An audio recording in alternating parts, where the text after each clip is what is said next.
Detik waktu terus berjalan, berhias gelap dan terang, suka dan duka, tangis dan tawa, tergores bagai lukisan. Meski ku rapuh dalam langkah, kadang tak setia kepadamu, namun cinta dalam jiwa hanyalah padamu. Maafkanlah jika hati tak sempurna mencintaimu. Lupa lirik dah. Dalam dada ku harap hanya dirimu yang bertakhta. Cewah menyanyi pula kan. Bismillahirrahmanirrahim. Assalamualaikum warahmatullahi wabarakatuh. Alhamdulillah rabbil alamin, wassalatu wassalamu ala asyrafil anbiya wal mursalin wa ala alihi wa sahbihi ajma'in. Asyhadu an la ilaha illallah wahdahu la syarikalah wa asyhadu anna Muhammadan abduhu wa rasuluh. Allahumma shalli ala Muhammad wa ala ali Muhammad. Rabbi shrah li sadri wa yassir li amri wahlul min lisani yafqahu qawli, amma ba'du. Tuan-tuan dan puan-puan semua yang ada di rumah ketika ini, kita mulakan kuliah kita tadi ya, dengan lagu Opik ya, lagu rapuh kan.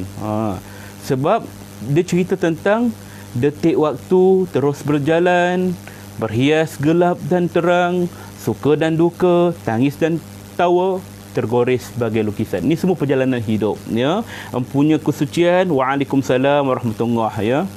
Baik tuan-tuan, hari ini kita nak bicarakan tajuk semewah apakah dunia yang kita kejar hari ini. Kan, apa benda yang kita kejar sangat hari ini. Kalau kita nak rasakan mewah tu, kita fikir apakah kemewahan dunia ini. Maka orang akan berkata mewah dunia ini bila mana seorang itu ada duit, fulus kan. Ada rumah besar, ada kereta besar, ada isteri tak. Ya, makna kata benda-benda yang bersifat duniawi ini yang nampak nikmatnya itu, maka itulah dikirakan sebagai kemewahan. Ya, itulah kemewahan yang sangat-sangat dicari kita, sangat-sangat direbut kita. Sampai satu masa kita semua kadang-kadang boleh bergaduh oleh kerana nak mencari kemewahan itu tadi, nak mengejar kemewahan itu tadi. Kita sanggup melakukan pelbagai kerosakan, kita sanggup menipu orang, kita sanggup kita fitnah orang, kita sanggup jatuhkan orang. Kerana apa? Kerana nak memenuhi tuntutan nafsu duniawi kita ini. Allahu Akbar tuan-tuan ya. Maka satu ketika akan sampai waktu saatnya kita akan merasai betapa besarnya, mewahnya dunia ini. Tidak ada lah yang dapat membantu kita walaupun sedikit pun ketika nyawa kita sampai di ghargharah ini. Halkum, ketika kita nak mati, ketika itulah nyawa kita sampai di kerongkong ni. Ayat yang Allah Ta'ala sebut dalam Al-Quran, Suratul Mu'minun, ayat 99 dan 100. Orang-orang yang mana ketika mana dia hidup ini kufur, ingkar pada Allah Ta'ala sampai ajal mautnya, maka salah seorang di antara mereka, wa yazubillah min zalik, bukan kita ya Allah, bukan kami ya Allah orang begini ya Allah. Salah seorang daripada mereka ini akan berkata, Rabbirji'un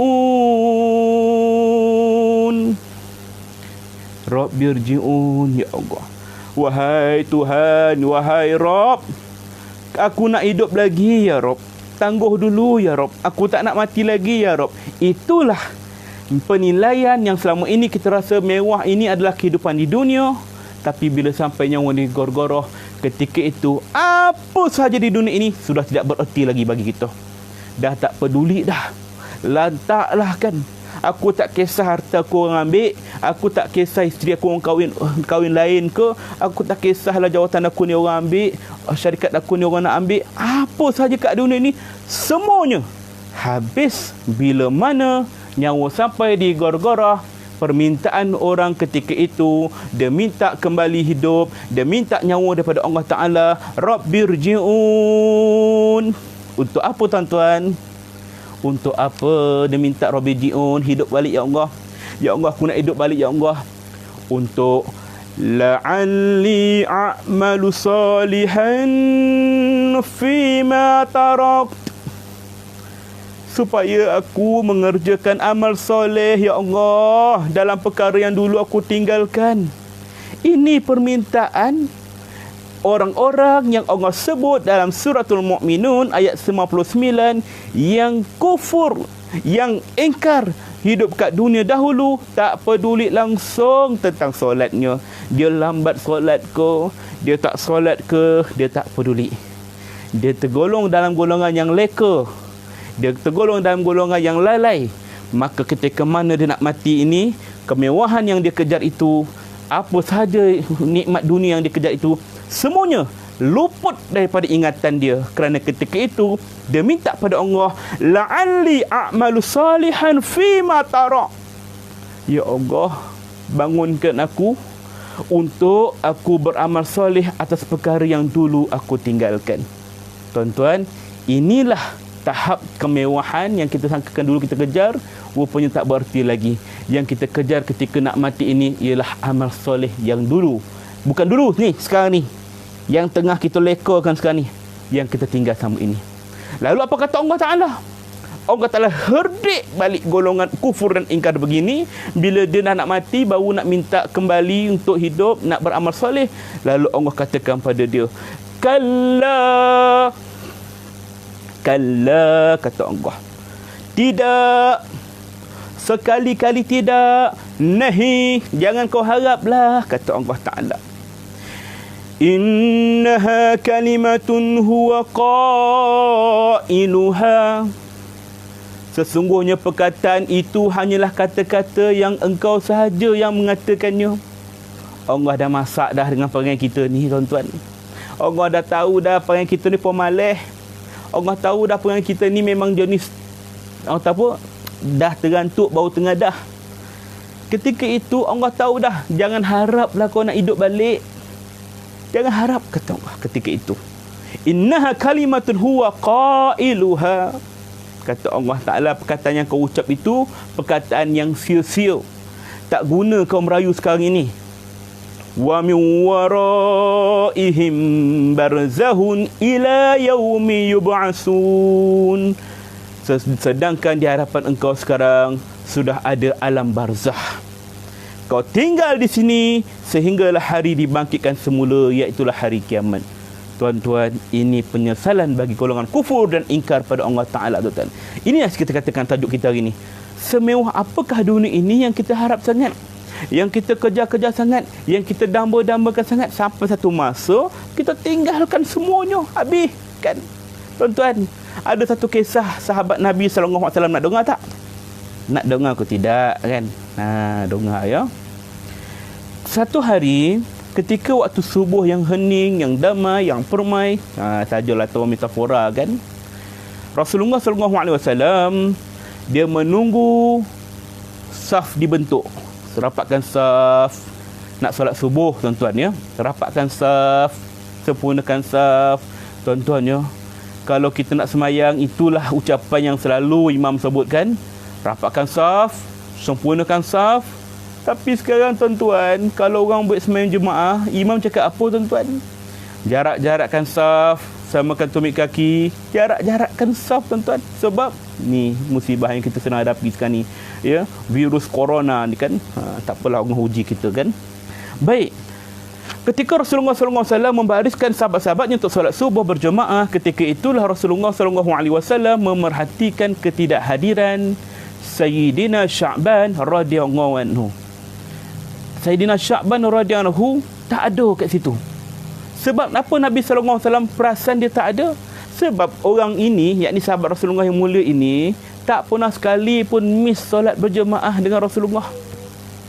Maka ketika mana dia nak solat berjemaah, Nabi perasan tak ada. Sebab Nabi tahu kedudukan solat Sayyidina Sya'ban radhiyallahu, dia duduk kat hujung sekali, kat belah depan. Saf yang depan, kat hujung sekali. Itu tempat dia. Pernah ditanya oleh Sayyidina Sya'ban, wahai Sya'ban, kenapa kau gomah sangat duduk kat depan, lepas tu ambil saf yang hujung sekali? Apa jawab dia? Sebab aku suka macam ni. Aku tak nak ibadah aku ni mengganggu orang lain, dan aku tak nak orang lain mengganggu ibadah aku. Nampak tak tuan-tuan? Sahabat Nabi, dia cop tempat nak duduk kat tempat tu supaya orang tak ganggu ibadah dia, dan dia tak ganggu ibadah orang lain. Kita macam mana tuan-tuan? Tengok hari Jumaat kita macam mana. Orang datang awal, tapi dia cop tempat yang sedap kan. Kat belakang sikit ada tiang, lepas tu ada kipis kat atas tu, pusing macam ni kan. Itulah yang tempat yang paling syahdu sekali tuan-tuan kan. Datang awal tapi duduk kat belakang apa cerita kan. Lepas tu pemurah tak tempat lah tu. Nampak kat depan kosong. Silakan tuan-tuan. Silakan tuan-tuan. Ini kesilapan kita. Ya, maka kita perlu baiki. Kata Nabi SAW, kalaulah kamu tahu betapa besarnya ganjaran saf yang di hadapan itu, nescaya kamu berebut-rebut untuk mendapatkannya, meskipun terpaksa mencabut undi. Nampak tak? Besar pahala tu kan. Berbalik kepada kisah Sayyidina Sya'ban tadi. Ketika Sayyidina Sya'ban radhiyallahu tidak ada dalam tempat solatnya itu, Rasulullah bertanya, mana pergi Sya'ban ni? Dah subuh dah ni, tak pernah ada lambat macam ni, tak pernah ada absent kan. Maka setelah ditunggu, Rasulullah suruh tunggu dulu. Ketika itu subuh nak habis dah. Solat subuh, waktu subuh nak habis, nak syuruk. Tak sampai syuruk lah, tapi nak habis, dah terlewat sikit. Maka sahabat pun kata, ya Rasulullah, kita segera solat subuh dulu, mungkin Sya'ban ada urusan dia. Maka Nabi SAW mendirikan solat subuh, dan seterusnya selepas solat subuh Nabi musyawarah tuan-tuan. Mesyuarat bukannya bincang tentang kenduri kahwin ko, bukan bincang tentang marhaban ko, nak sambut Isra Mi'raj ko, nisfu Sya'ban ko. Tidak tuan-tuan ya. Kita ke masjid nak mesyuarat, itu bincangan kan. Tapi Nabi SAW dengan sahabat-sahabat mesyuarat, nak tanya ke mana pergi Sya'ban. Kita pernah tak tuan-tuan? Pernah tak tuan-tuan kita dekat masjid, kat surau mesyuarat, mana pergi Haji Karim? Dia dah daripada subuh tadi tak datang. Ni dah masuk waktu maghrib ni. Mana pergi Haji Karim mesyuarat? Tak ada tuan-tuan kita mesyuarat dah kan. Tapi Nabi SAW dan juga sahabat-sahabat radhiyallahu anhum bersyarat. Maka ketika bermesyuarat, Nabi tanya, siapa kat sini tahu rumah Sya'ban?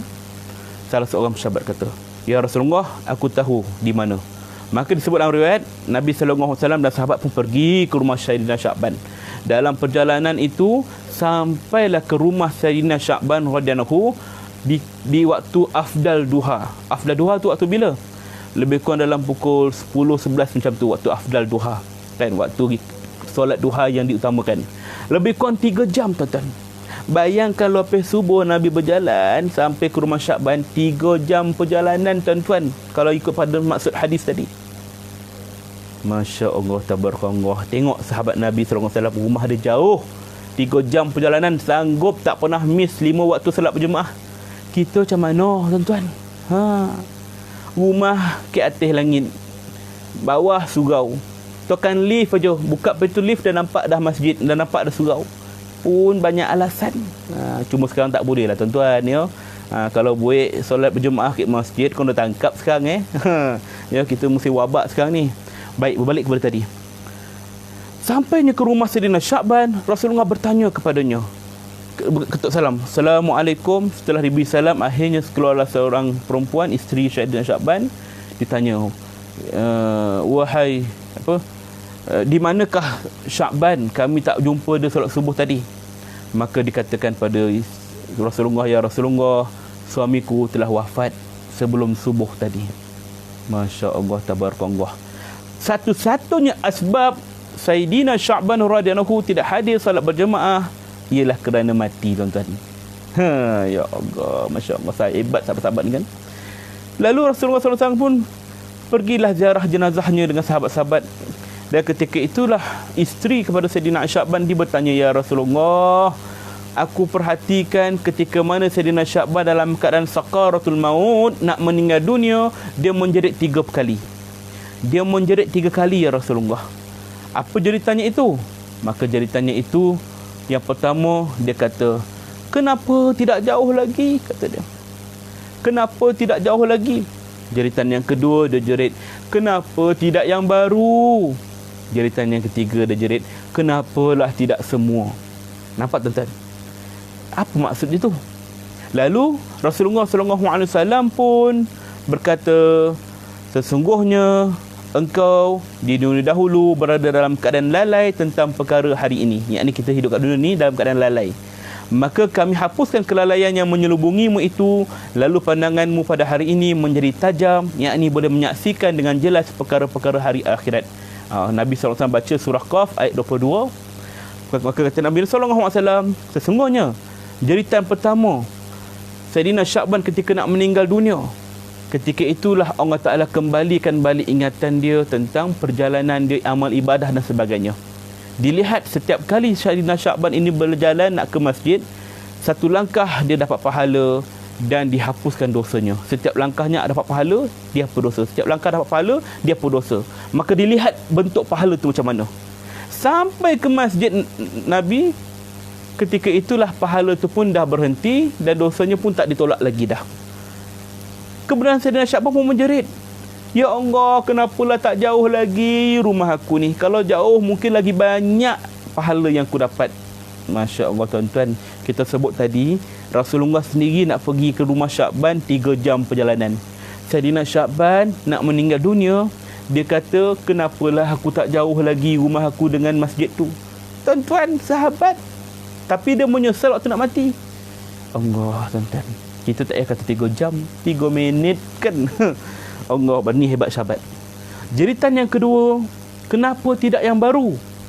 Ketika mana satu subuh yang hening, yang dingin, Sya'ban berjalan nak ke masjid, ketika itu dia sejuk. Dia memakai 2 lapis pakaian. Satu lapis pakaian dalam yang baru, macam itulah kan, pakaian cantik sikit. Yang luar ni pakaian lama sikit. Pakaian lama elok lagi lah, tapi lama. Berjalan nak pergi masjid, nampak satu orang lelaki yang dalam keadaan sejuk, kesejukan. Kesian melihatnya, Sya'ban pun menanggalkan pakaian yang di luar itu, dihadiahkan, diserahkan, disedekahkan kepada orang yang sejuk tadi. Kan, untuk menutup kesejukannya tadi. Itu kira sedekah lah tuan-tuan. Dan ketika itulah, masa Sya'ban nak meninggal, dia melihat peristiwa tu balik, dia rasa menyesal. Ya Allah, dia tengok pahala banyak Allah bagi kat dia sebabkan dia bagi baju dia pada orang tadi. Dia tengok, ya Allah, kenapalah aku tak bagi yang baru? Tuan-tuan, kenapa aku tak bagi yang baru? Dia menyesal dia bagi baju yang kat luar tu yang lama. Ini sahabat tuan-tuan yang menyesal ketika sakaratul maut. Masya Allah, tabarakallah tuan-tuan. Kita macam mana tuan-tuan? Ni nak musim kalau musim banjir ke apa kan? Macam-macam isu kita dengar. Asal banjir je ramai orang menyumbang pakaian lah, apalah. Tapi masalah pakaian yang dah rosak. Sotong kering pun dibagi. Masya Allah, saya pernah tuan-tuan, selongkar baju yang orang sumbang tu. Ni apa dia ni? Nak baik bendera pun tak laku. Allahu Akbar. Bagilah yang elok kan, tapi kita bagi yang dah reput kan. Ni tuan-tuan, ubah mentaliti kita ya. Sya'ban radhiyallahu menyesal. Yang ketiga jadi tanda, kenapa tidak semua? Ketika itulah dilihat kembali, satu hari Sayyidina Sya'ban dalam keadaan lapar, dihidangkan oleh isterinya sebuku roti dan semangkuk susu. Dan ketika dia mula nak makan, datang satu orang peminta sedekah, pengemis, mengadu kelaparan. Sya'ban, aku lapar, bagi aku sedikit makanan. Sya'ban rasa kesian dengannya, lalu pelawa masuk, makan roti yang tadi tu, dipotong 2 sama adil, sama banyak, dan dicicah dengan susu yang sama tadi, makan. Dulu dapat manfaat. Maka dilihat pahala yang besar kerana dia bersedekah bagi makan pada orang tadi. Maka Sya'ban radhiyallahu pun menjerit ketika sakaratul mautnya. Ya Allah, kenapalah aku tak bagi semua saja? Kalau aku bagi semua, Masya Allah, tabarakallah, lagi banyak pahala aku dapat. Ini tuan-tuan, penyesalan sakaratul maut bagi orang yang beramal soleh. Ini tuan-tuan, kita nak menjerit macam mana? Kita nak menjerit kerana amal soleh kita ni, ataupun kita nak menjerit kerana kita tidak ada bekalan amal soleh? Tuan-tuan kena ingat ya. Masya Allah, tabarakallah kan. Kisah ayat yang kita bacakan tadi cukup menakutkan. Ya, permintaan orang-orang kafir la'alli a'malu salihan fi ma tara, untuk beramal soleh atas perkara-perkara yang telah ditinggalkan dahulu. Inilah permintaan dia, tuan-tuan, ya. Jadi kita harap kita bukan dalam golongan orang-orang begini, tuan-tuan, ya. Di sini, tuan-tuan, kita nak ambil pengajaran kat sini. Dalam kita beramal soleh, antara perkara khusus, perkara pertama yang perlu kita bagi penekanan dalam solat kita, dalam ibadah kita, ialah solat. Solat, perkara pertama yang akan dihisap oleh Allah Ta'ala ialah solat. Jika solatnya sempurna, maka sempurnalah segala amalannya. Jika solatnya pun tak sempurna, lingkup, maka habislah segala amalnya, tuan-tuan. Tuan-tuan, kalau kita tak solat, kita sedekahlah macam mana sekalipun, habis bagai. Setiap bulan kita infak 10,000, habis. Kita puasa Isnin Khamis sunat, habis. Sebab tak solat. Ni musim COVID-19 ni, PKP ni, kan kawalan pergerakan semua ni. Tuan-tuan, tengok anak-anak kita solat ke tidak. Taimilah ayah, perhatikan solat anak. Suami, perhatikan solat isteri. Perbaiki solat, tuan-tuan, ya. Tengok anak kita. Kalau hari ni anak kita nakal, anak kita semua nakal, tuan-tuan. Bukan nakal lah, ya nakal lah, maksudnya nakal biasalah budak-budak. Nakal tapi dia solat, insya-Allah kita ni tak terbeban, tuan-tuan. Kat akhirat nanti dia ingat kat kita. Bukan akhirat, kita kat kubur nanti dia ingat kita. Tapi kalau dia nakal dan tak solat, ini kerugian besar, tuan-tuan. Dapat anak yang nakal dan tak solat. Perhatikan anak kita ni kan. Kalau anak kita ni jenis malas nak solat, ada satu doa. Doa Nabi Ibrahim AS kepada anak-anaknya, ya. Cuba tuan-tuan rujuk surah Ibrahim ayat 40. A'udzubillahi minasyaitonirrajim. Rabbij'alni muqimas shalah wa min dzurriyyati rabbana wa taqabbal du'a. Ni. Wahai Tuhanku, jadikanlah aku orang yang mendirikan salat, demikian juga zuriat keturunanku. Wahai Tuhan kami, perkenankanlah doa permohonanku ini. Kan, ni doa anak-anak kita. InsyaAllah anak kita jadi orang-orang yang solat, tuan-tuan. Kalaulah hari ini kita perhatikan anak kita tak solat, jangan harap bila kita mati nanti dia akan pimpin kita jadi pimpin solat jenazah kita. Jangan harap, tuan-tuan. Kalau hari ini anak kita ni solat pun lambat, cuai dan sebagainya, jangan harap bila kita dalam kubur dia doakan kita, tuan-tuan. Dan ingatlah, permintaan hajat orang yang di dalam kubur ada dua. Apa dia? Yang pertama, diharapkan doa-doa terutamanya daripada anak-anak dia. Yang kedua, diharapkan ziarahlah kuburnya. Kerana itu jugalah permintaan yang kita akan minta setelah kita mati nanti. Orang kubur sangat merindukan ahli dunianya, yakni keluarganya, tuan-tuan. Jadi kita hendaklah mendidik anak kita ke arah itu. Wallahu a'lam bisawab. Mudah-mudahan kita tidak leka dengan kemewahan dunia yang kita kejar hari ini. Jadikan musim PKP ini sebagai musim untuk kita bentuk keluarga kita, bentuk usrah kita, halakah keluarga kita, agar terus menerus memperbetulkan solat, ibadah kita dan sebagainya, menjadi mukmin yang sejati, insya-Allah. Wallahu a'lam bisawab. Minta maaf sebab kekurangan, kekhilafan dan segala yang ada. Insya-Allah kita berjumpa lagi di hari dan waktu yang lain. Sekadar itu, Assalamualaikum warahmatullahi wabarakatuh. Detik waktu terus berjalan.